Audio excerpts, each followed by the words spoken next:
Yeah, Russ, just let us know when you're ready, when we're live, and then Andy can start the meeting.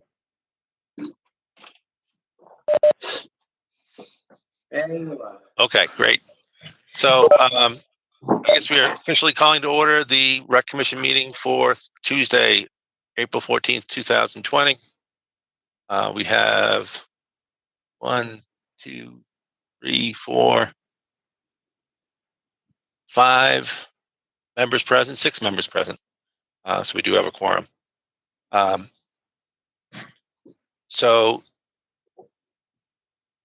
Welcome new member. That's our next item agenda. I'm assuming that's Steve? Peter? No, I think it's, isn't John our official new member from the what? Actually, No, it's Russ, actually. Oh, it's No. not Steve Weber? Steve, Steve's got to be a new one. Steve. Yeah. Yeah. Oh, I'm sorry. So Steve is our new representative from the Board of Selectmen. So welcome, Steve. Although he's been involved a lot in the rec anyway. Not really new. Everybody knows Steve, right? Yep. Okay. Unfortunately.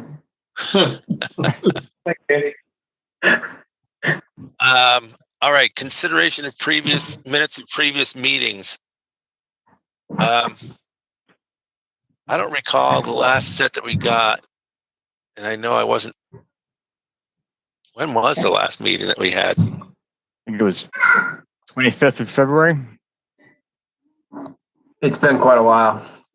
Yeah, Matt looks like he's. When did he send it out? He sent it out March 15th. Yep, there it is. Yeah, March 25th was our last meeting. Yep. I'm sorry. Whoops, I'm looking at the wrong one. Yep. Yeah, February 25th. February 25th. Yeah, sorry about that. Okay. I was there. So long ago, I forgot. That was the Boy Scouts wanted to stay overnight at Town Hall. Oh, that's right. Probably is going to get canceled. The Litchfield Police and Fire 5K probably canceled as well, I presume. At this point. Last night we moved to October 14th or 17th. We amended it permit. Oh, okay. All right. So do I have a motion on approving the minutes from February 25th? Sure. I motion to accept the minutes from our 25th meeting. Okay. So we have a motion from Peter Ruggles. And then do we have a second? Peter, I will second. All right. Peter seconds. Any discussion on the minutes? Anything that needs to be adjusted or changed? See any? I don't believe so. All right. So all in favor of approving the minutes? I guess we'll go on. Chris is here. So let's, Steve, what's the best way in here to do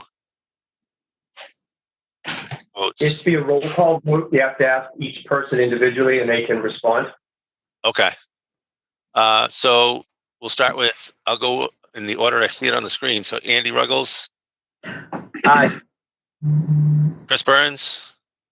Aye. Colleen Gamache. Aye. Mike Bosky. Abstain.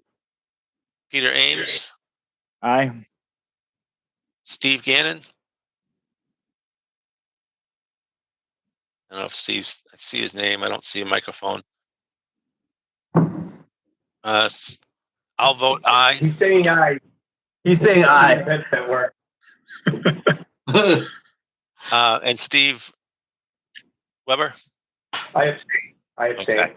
So that carries, and I believe the count was 5-2, 5-0-2, right? 5-4-0 against and 2 abstain. All right.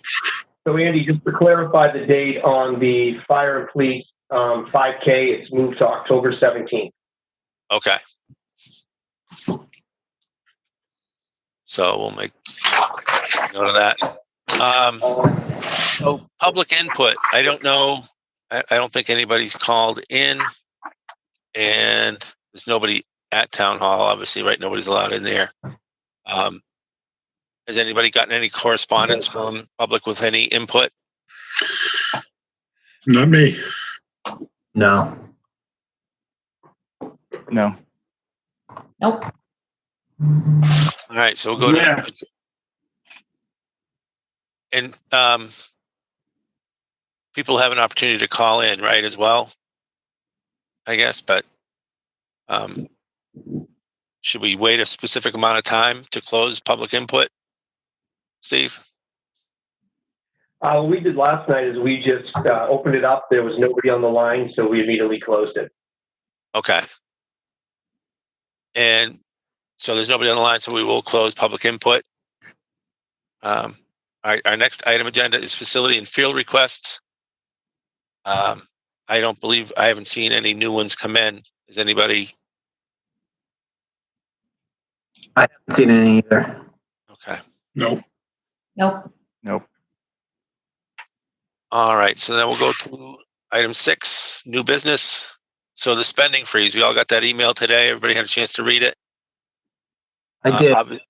Obviously, a lot of our expenses are contractual, especially with the land, the field maintenance, utilities. That's majority of our budget anyway.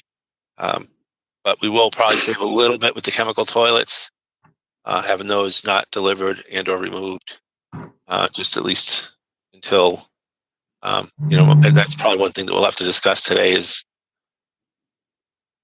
I don't know if we can come up with a decision today, but how we're going to work getting those back in when we put them back in. Obviously, we need to have those there before we open the fields for public use for fields, but that might be a ways down the line. Any questions or Right any? now, we only have one. We only have one right now, right? That's the one at Dara. Other than that, all the other ones have been removed.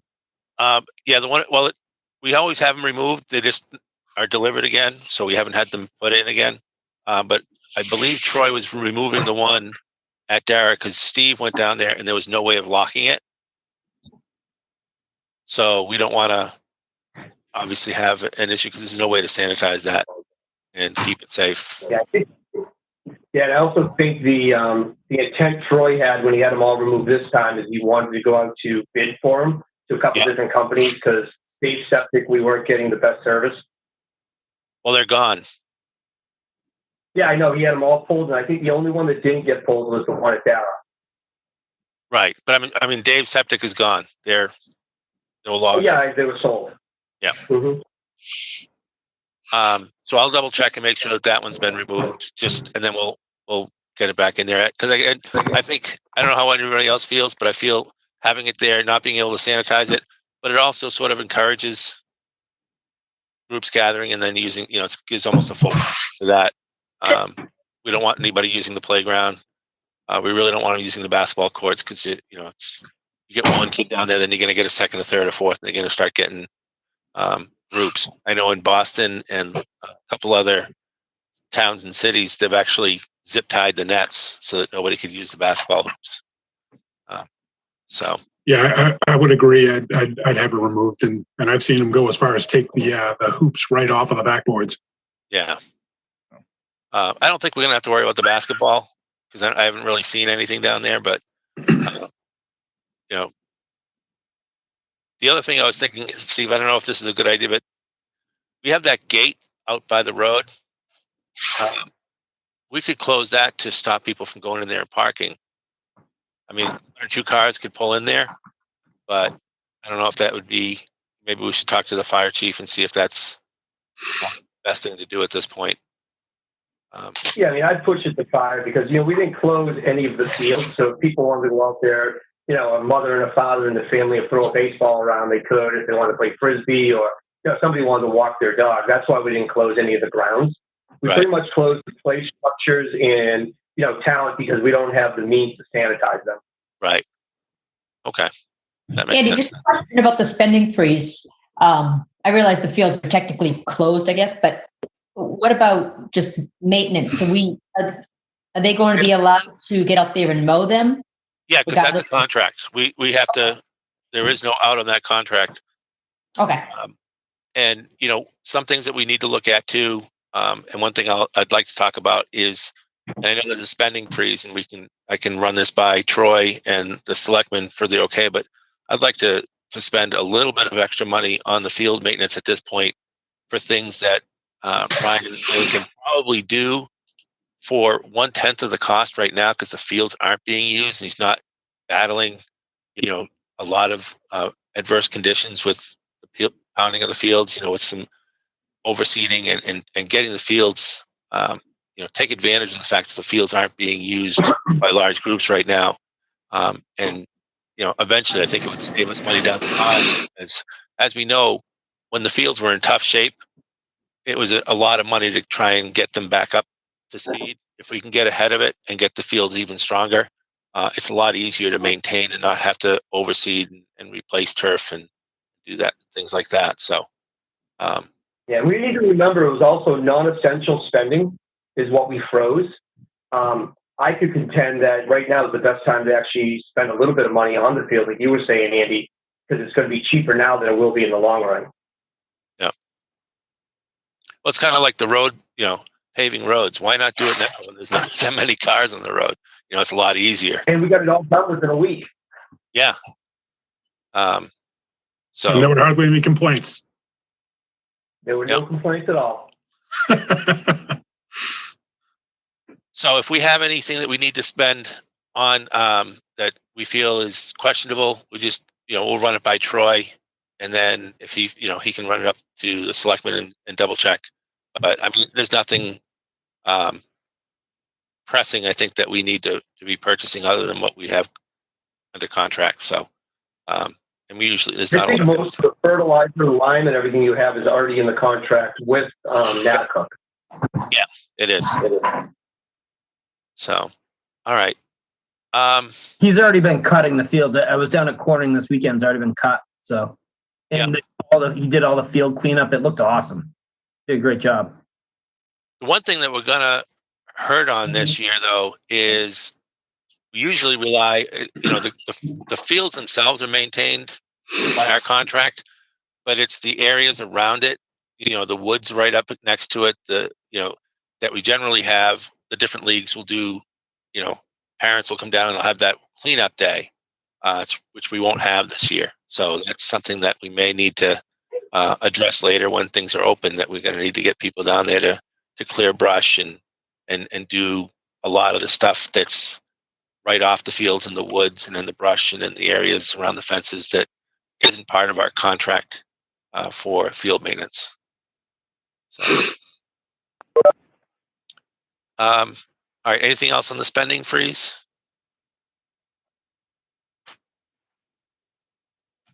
Basketball summer league. So I've been playing phone tag with Jason Combe. Obviously, he wants to try and do the summer league that he's done the last 3 years. Hoping, obviously, that it's, you know, we're at the point where we can do something of that nature. Because he usually starts in July.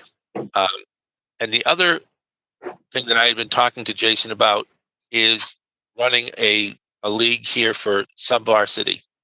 A lot of towns, a lot of schools run, you know, summer leagues. I know at Pinkerton we've been going down to Andover, and Manchester Memorial is doing a varsity league, and I think Nashua was planning on doing the sub-varsity league, but Nashua, I think it was Nashua South, and Nashua South right now, I believe, is an overflow facility for one of the hospitals in Nashua. So they're probably not going to be, let alone open for business. They're still going to be, I think, still having hospital beds and things in there and equipment. So, so I wanted to run it by you guys and talk about doing something like that. It would be 2 nights a week. Obviously, we would like to get Campbell involved. We could either, they don't have to pay an entry fee, or give them a reduced entry fee to try and encourage them to get 2 teams instead of 1. But then again, really use it as a fundraiser, because, you know, a lot of I know Andover uses Hoops for Hopes, and they get a ton of money for their programs. We could use this and improve that area, especially the brush on the far side. Put a fence down by the between the basketball courts and the pond, and basically get all this done as a fundraiser, so that we don't have to use any tax dollars or our budget money to do any of this, and just every year start improving that whole area. So I didn't know what you guys had would think about something of that nature. It would be run the same way that we would run Jason's summer league, but it would just be alternate nights. Andy, do the current summer leagues run indoors or outdoors? They run indoors. There have been in the past outdoor ones, and those have since sort of gone away. And talking to a couple of the area coaches, they really miss it. They really, they just don't feel like they have a decent court anywhere. And we have some nice courts here, and they're kind of secluded, and it's just a nice area for it. So they'd be up for, they wouldn't be using. I know what Jason does though is if it rains, instead of canceling, he goes inside Talent Hall. That I don't think that would be possible with this group. We would just say outdoors, and if it rains, it gets canceled.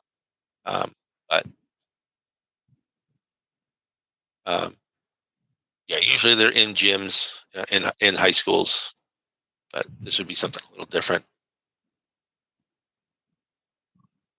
And the other question was Nashua South still going to plan it? Because again, this is all basically the same thing. If we're thinking Nashua South isn't going to be open or isn't going to be ready because it has beds in it, I can't imagine we're even going to have it all clear to go assemble at that point either. You know what I mean? I think it's all under the same same umbrella. Well, no, I was looking at this before we even talked about Nashua South being in that situation, and it might have been Nashua North. I'm not sure which one was going to run it. This would be in addition to what they're doing, because they can only take so many teams, and they're really trying to get a JV, and they're trying to focus on Division I. They want all Division I teams. This would be some Division I, some Division. It would be just really surrounding towns. Mm-hmm. We'd talk about Alvern, obviously Campbell, Londonderry, Pinkerton, Wyndham, possibly Merrimack. And it would just be an opportunity for them. There is no freshman league, which most of, like Campbell, a lot of their JV is freshmen, so there's no real summer league for them. And I don't believe, am I correct, that Campbell has not been playing in an organized summer league, so they could even bring their varsity in here. I know it wouldn't be a lot of competition, but at least they'd be out there playing basketball. Oh yeah. I mean Jason's thing the last couple of years has always had that mix of kids. Now, mind you, it wasn't quite organized. That the varsity or the sub varsity teams itself playing, but those kids were at least playing. Right. This would give them the opportunity to play against freshmen from other schools and develop, and So again, we don't know how many teams would be interested. We just wanted to make sure everybody was on board with it before we started looking at it and putting a budget together. But again, it would be put together as a fundraiser. I've even played around with the idea of naming it, but I'll hold off on that until we discuss that later, especially with the families involved. So.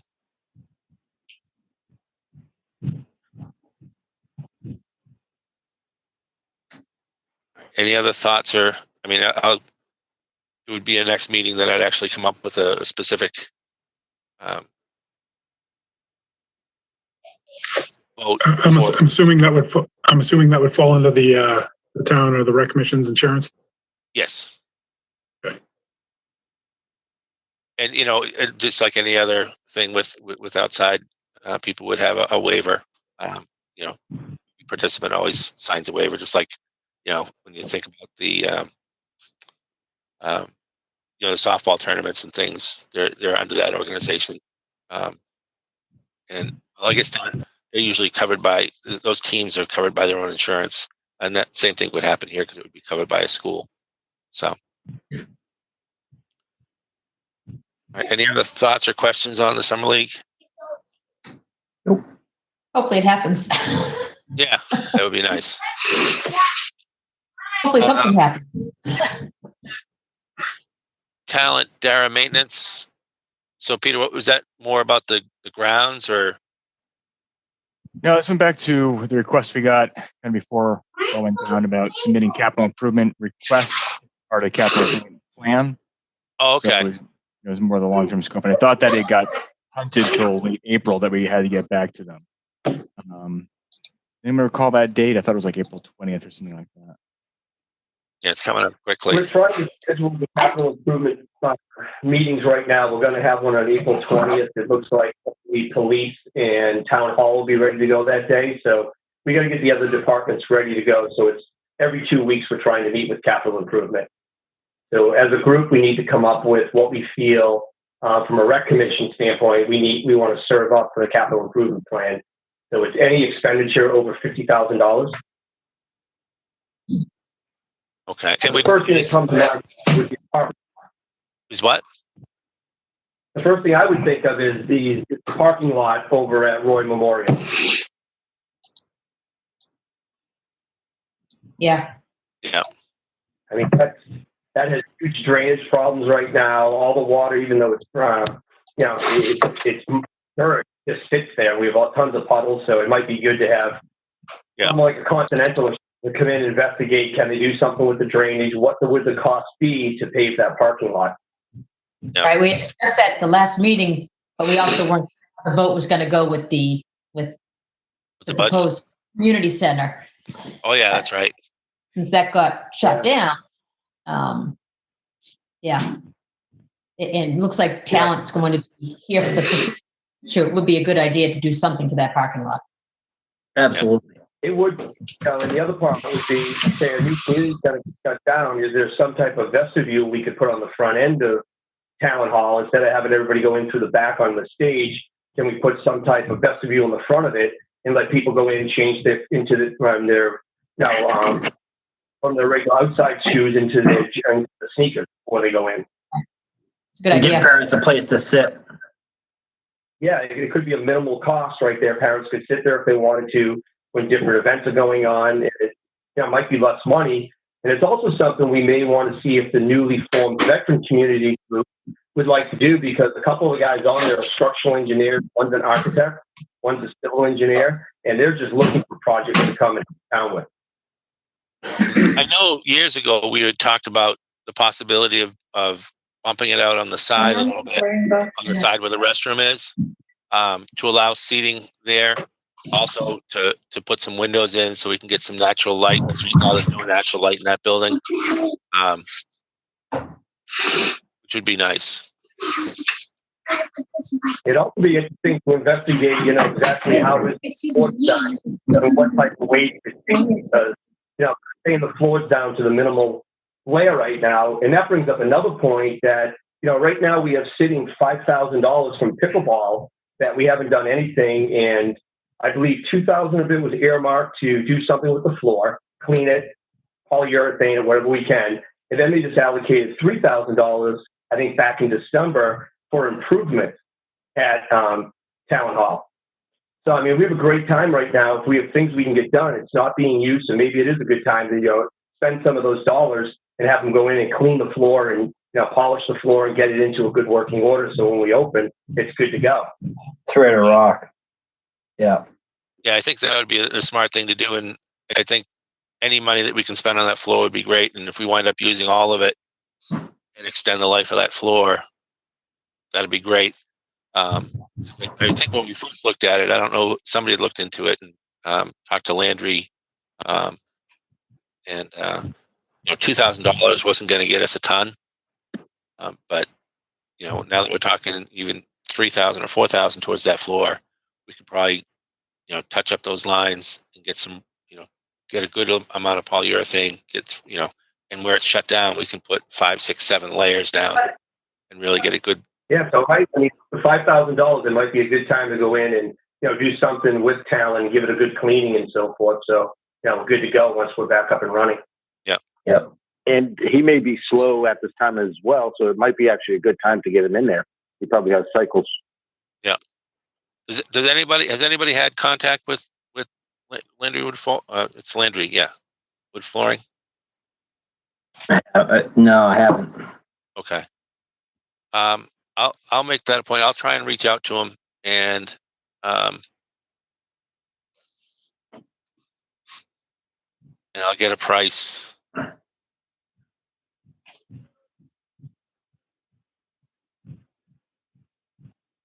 So for the capital improvement plan, though, that this is really kind of like the wish list, right? Like the long-term things that need to be improved. So if, the town made a pretty clear statement, they don't want to look into a new community center. So we, I think, need to start putting money into the other major fixes we talked about. Like, should we actually just replace the floor? Because we're going to be there for quite a while. Talked about getting an AC in the building. The fact that if we do make adjustments, there's a lot of things that were grandfathered in that we're going to have to deal with.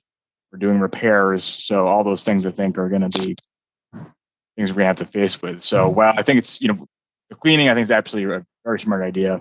But for this plan, are we supposed to put in kind of what the long-term needs really are in the big picture, not kind of what we're looking to do in the next year? Right. And Steve, now the capital improvement plan, that's for impact fees, correct? It's going to be everything. Most of it will go forward as a warrant article. So what we're going to do is go into every department. We're getting all of the needs put into a form. And from there, we're going to try to look at how do we do everything over the next 6 years or projects that we deem as a collective whole. We'll have public hearings so we can have public input on it. And we'll try to level fund it so we don't have peaks and valleys, for the taxpayer over the next 6 years.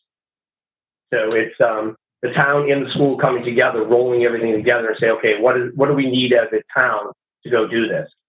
And what kind of played into it was earlier this year, we went around to every facility with the budget committee and we did a walkthrough. So everybody knew, if you remember, we did it for Talent Hall. So everybody kind of got a feel of what is needed in town. All right, so this is different than the capital improvement plan. This is just capital improvements that we need to do. This will be part of the plan. So the rec will be feeding into the overall school and town capital improvement plan. Okay. So we need to come up, and as I said, one of the things I think of is parking lot. I'm sure there's a bunch of other things that we would like to do from a recreation standpoint. And I know in the past, and again, I don't know how accurate this is, but when we discussed doing improvements to Talent Hall, there is a dollar amount that I believe if we exceed, then we, by law, have to bring those bathrooms up to code, which means we would really have to expand that area. So I don't know if that was accurate or correct, but I believe $50,000 would exceed from what I remember Kevin Lynch telling us at one point. I'm not sure. And maybe that's something that should be done anyway. Right, but I mean now we might be talking a $50,000 project becomes a $250,000 project is my fear. Right. And and I think that's the point where we need to look at,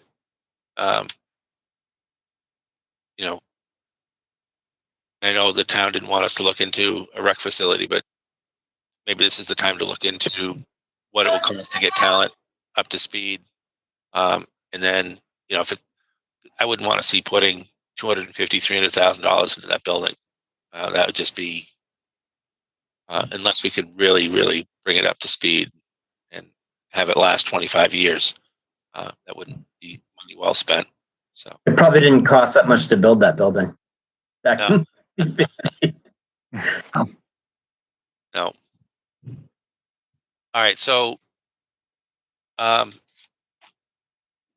would you mind working with me on just putting those together? If anybody else wants to chime in, maybe I'll, because I know there's a form that Troy wants us to submit for each one, correct, Steve?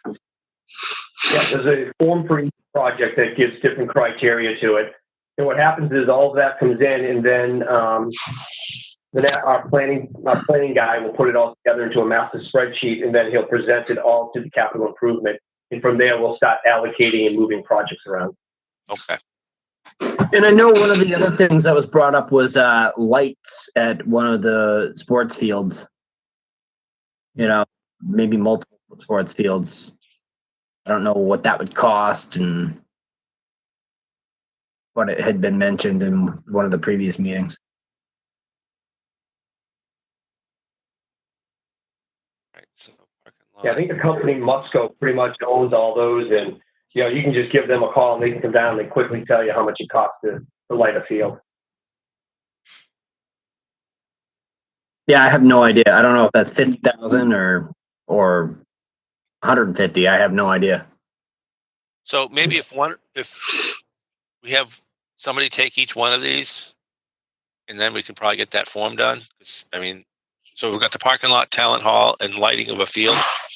At least because we need to get some basic cost estimates. Correct, Steve, on that form. Yes. So that's going to take a little investigating on our end. I mean, I can do the parking lot because that's kind of up my alley. Okay. I'm happy to take the lighting. If you give me some direction, let me know which field you want to look at or fields. Well, one thing that, Mike, you'll probably remember this better than I do. For Sawmill,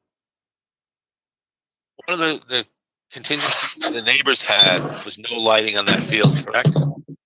Yeah. I mean, there are a lot of contingencies that are on that field. You know what I mean? I think, honestly, whatever field, we start looking at or possibly start looking at for lighting, there's going to be pushback from whatever residents are in that area and on whatever field it is. I mean, everyone likes the idea of lights, except not, across the street from them. Right. So, I mean, because I've even heard the high school with the people floating out there the possibility of lights and everything in the past. It's everyone always loves the idea, except the neighbors around the high school who are like, "Are you kidding? We don't want lights at the high school either." So you're in one of those catch-22s in terms of what to do. The only field that makes sense other than Sawmill to look at lights would be Roy Memorial Park, because it's really the only multi-use park that we have.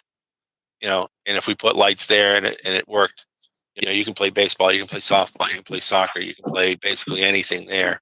So that would probably be our best bang for the buck to just look at that. Okay. And I mean, and also while we're doing that, I would say, adding some additional lighting to that parking area, because that's in the winter when it gets dark early. That's pretty dark out there. And this is due by the 20th, we said? Yeah. Well, no, the next meeting is on the 20th, so we won't be ready to go. So I would hope that we could do something by so I think the next one after the 20th, we're kind of off cycle here because of everything going on.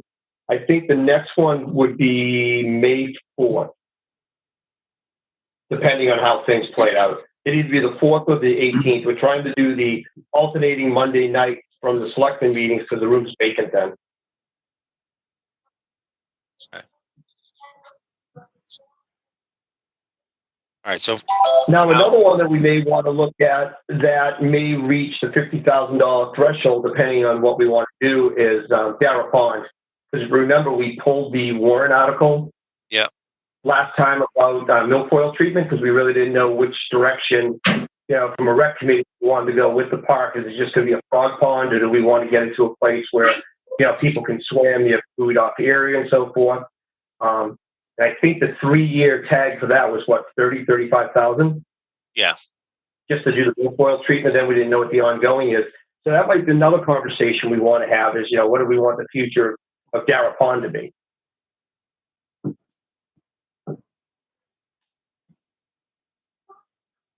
Okay. So I can look into the talent hall if somebody wants to try and look at Darrah Pond, and that would probably involve getting with Joan McKibben, because she's really knows a lot more about the Conservation Commission than we do. Yeah, what we were trying to do on that is we were going to pull together a joint committee, somebody from the Board of Selectmen, the town administrator, someone from conservation, a couple people from rec, bring in Department of Environmental Services, and bring in the contractor that did the original bid, and come down and say, okay, what can we do with this? Where do we want to go with it? What is the cost to get it where we want it, and what is the ongoing cost? Right. So we could really understand, what requests we had of the taxpayers, for where we want to get Darragh. All right. All right. Anything else you guys can think of that we want to propose into this? Definitely a hockey rink in town. Yeah. Now we're talking. Well, we have the old skating rink stuffed under the. Well, that's Yeah. revenue, right? We'll sell it as a. We can have leagues. I mean, we'll be making a fortune off it. So. It'll work out perfect. We have lights. We can skate at night. All right. I guess we'll move on. So plan to reopen recreation facilities. I think personally, that's probably going to be something that we will just leave to the selectmen. Because we're not going to make a decision until you guys give us the all clear. And how much lead time do you think? In other words, we don't want to. I would assume the Board of Selectmen is not going to be saying, "Okay, we're going to meet tonight. You know what? Everything's open tomorrow." I'm sure they'll probably be giving us a date that's at least a week, if not more, out. Yeah, we're really taking our lead from Homeland Security, the Department of Health and Human Services, and where we want to go, what we should do. We're the emergency operations team. We have a meeting every Monday, Wednesday, Friday at 2:00.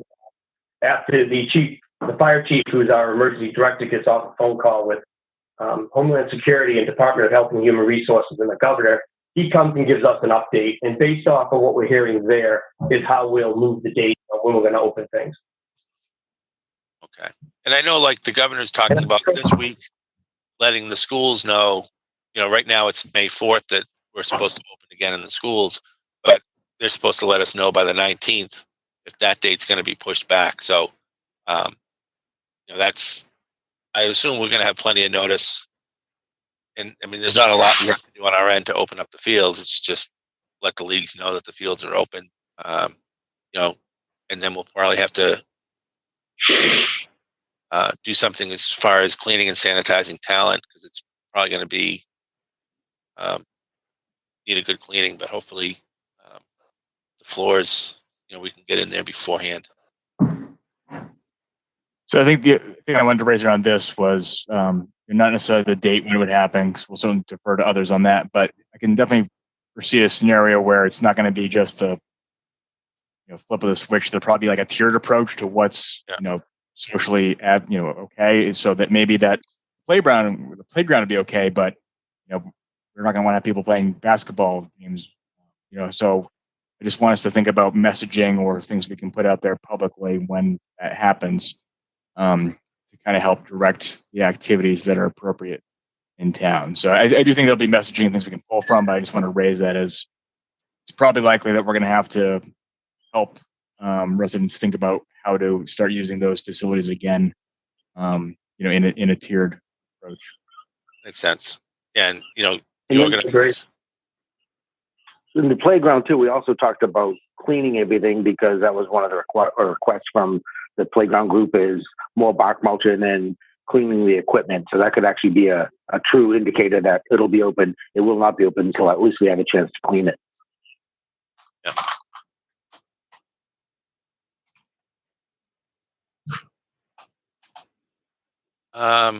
All right. And I think John Bryant River access opening will probably go along the same route. I don't know. I know the governor likes having people out there, using the trails and using hiking trails, etc. I don't know if this would fall under that, Steve. I was sort of hesitant to say it's not a bad spot. Yeah. We just talked, Troy and I talked about this the other day after getting your email. Personally, I see no issue with opening it. Most of the people who go there are going to launch a kayak. There's nothing more single than a person sitting in a kayak. And it's not, I don't see it any different than any of the fields that are open. It's not like people go down there and hang out. So I think what we should do is just do what we did last year and ask the fire department to give us the go-ahead when they think it's safe to get into the water down there. Okay. Yeah, I agree. I mean, and actually the river's really high right now. When I was just driving down from Manchester with all the rain over the last couple of days. So, Yeah. So I think I agree. I think it's, I mean, it is actually conservation land, and the town notice was conservation lands were still open. So I think this would just be aligned with the other, areas of town that are already open. So Yeah. I agree with what you just said about checking the water level, but otherwise I think it would be appreciated by residents. Have it open. yeah. I mean, it's like the bike path. I mean, we're not shutting down the bike path. This is a water bike path. All right. So I'll contact the fire chief, and once I get the okay from him, we'll go ahead and open that. I took a walk down there the other day, took a picture, and there is a sign that says "Do not trespass" over by the Berg property, and maybe a half inch of that sign is above water at this point. It's so high. Today, it's probably underwater. Yeah. After the rain we got last night. Mm. So it'll probably be at least another week or two before that could even subside to a normal level. Yeah. All right, so that's it for new business. Any old business?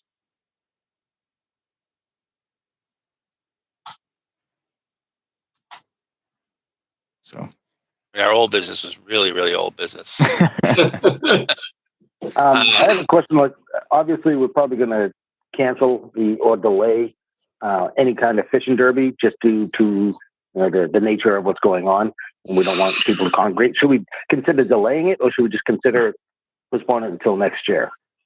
I would say delay. I'd like to see it happen this year.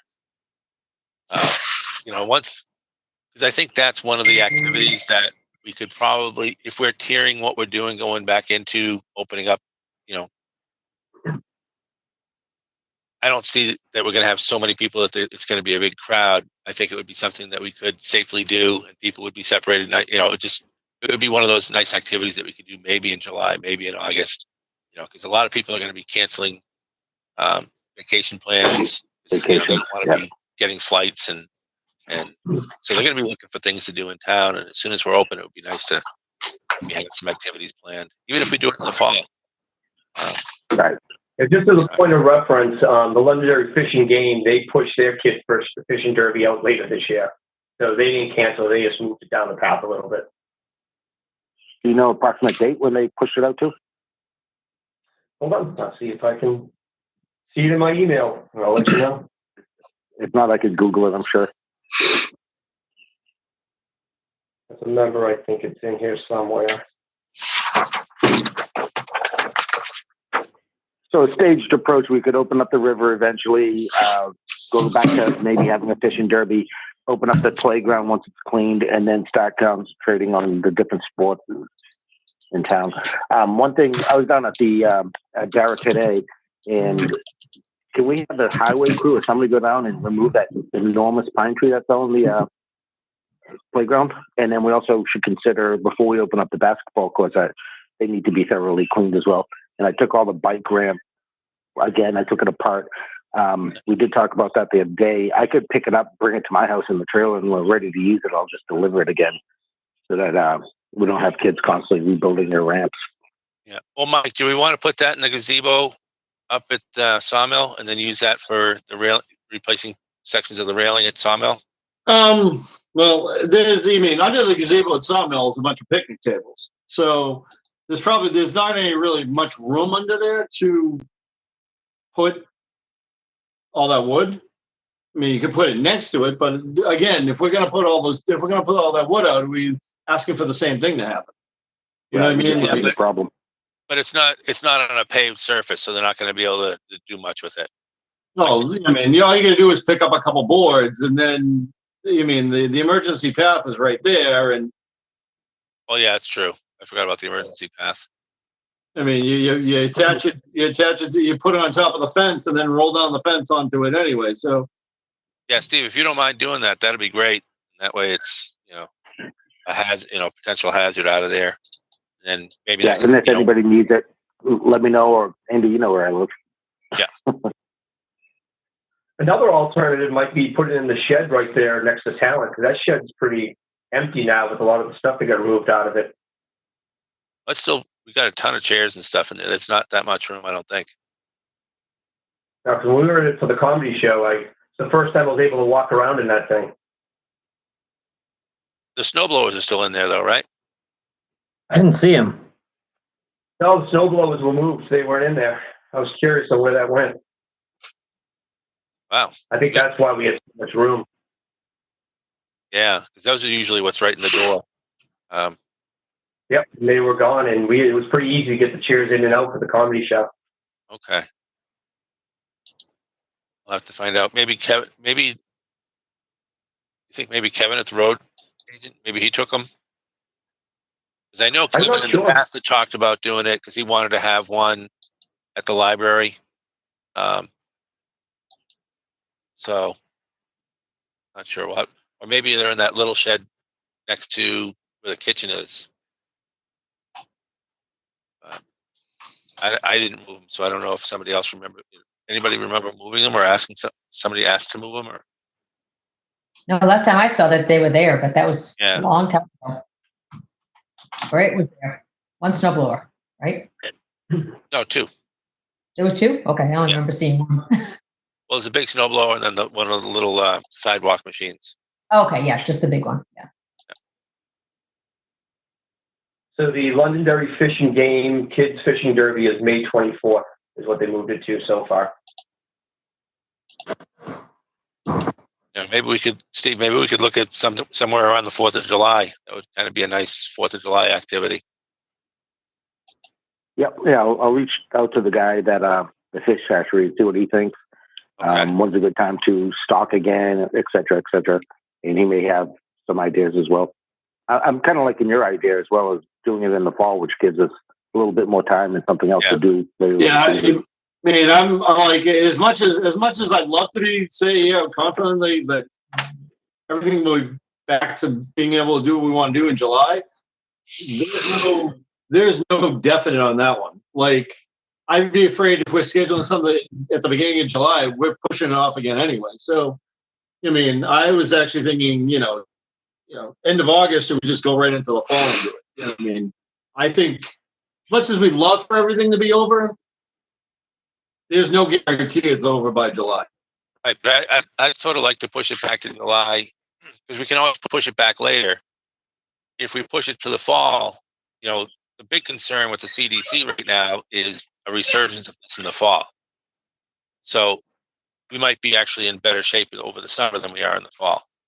So I'd sort of hate to push it to September, end of August, beginning of September, and all of a sudden they say, well, no, we can't be doing any of these activities, and then we basically have to cancel. Or we said, we could have done this in the middle of July if we had done it. We can always push it later. We can't push it earlier. If that makes sense. Yeah, so I'll start off by reaching out to the fish hatchery and see what he's going to have for in stock at that time. I don't know what his cycle is, if they do it constantly or if it's something that they deliver all immediately in the spring. But I'll talk to him, see what he says, see what he has, and we'll go from there. All right, great. Any other old business or other?